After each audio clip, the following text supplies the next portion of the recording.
Welcome to Not Milk Never Milk. Subscribe if you're lactose intolerant. You start in Settings because iOS stores app passwords and passwords. Once you open Settings, tap Passwords and Authenticate. This step protects credentials. Then use the search box and type Outlook or the full email address so you find the correct entry fast. You should see account details listed. Make sure to tap the right one. There can be duplicates. This reveals the username and the saved password field so you can view or copy it securely. Once you locate the Outlook entry, confirm why it's saved there. Check the domain, account type, exchange, IMAP, and the save date to avoid using the wrong credential. If multiple Outlook entries appear, compare usernames and server fields to pick the matching one.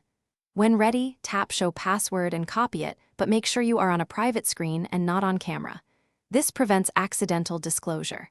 If you need the password for the Outlook app, paste it directly into the Complete the process by pasting or typing the password into the Outlook app and confirming sign-in.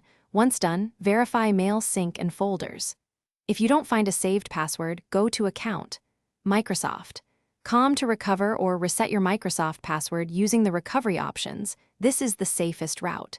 If entries are missing, check that iCloud Keychain is enabled and that you use the same Apple ID on this device. Finally, make sure Face ID or passcode remains secure to protect access.